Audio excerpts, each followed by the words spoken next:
ज्या दिवशी ओवीचे पप्पा घरी नसतात ना, त्या दिवशी सकाळ थोडीशी वेगळी असते. कारण की छोट्या छोट्या कामांमध्ये त्यांनी केलेली मदत ही माझ्यासाठी खूप महत्त्वाची होऊन जाते. अलार्म वाजतो पण वेळ थांबत नाही. स्वयंपाक, डबा, पाण्याची बाटली, तिचा युनिफॉर्म नीट आहे की नाही बघणं, हे सगळं मम्माचं काम असतं. टिफिन व्यवस्थित तिच्या बॅगमध्ये भरणं, तिची बुक्स तिने व्यवस्थित बॅगमध्ये ठेवल्यात की नाही ते चेक करणं, पेन्सिल शार्प करून घेतलेली आहे की नाही, बाकीचं इरेजर वगैरे घेतलं नाही, म्हणजे सगळं काही बघणं हे माझं कामच असतं.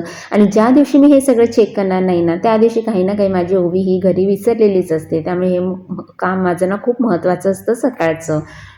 ओवीला तयार करताना तिच्या गप्पा, तिचं हसू, त्यामुळे आहे ना थकवा काहीच चेहऱ्यावर जाणवत नाही. आणि त्यामध्ये ना माझ्या आत्याची सुद्धा मला साथ असते बरं का. त्याची लुडबुड हे खूप क्यूट मोमेंट असतात माझ्यासाठी. कधी कधी स्वतःसाठी ना वेळ नसतो, पण आई असणं म्हणजे हेच तर शिकणं असतं नाही का. स्कूलला जाताना तिने मारलेली ही मायेची मिठी आहे ना खूप काही सांगून गेली. कारण रोज तिचे पप्पा तिला सोडायला जातात गेटवर, आज मी गेले होते, त्यामुळे मॅडम आमच्या जरा जास्तच खुश होत्या. त्यानंतर बेल वाजली, दार उघडला तर ओवीचे पप्पा आले होते. ते गेले होते बंगलोरला.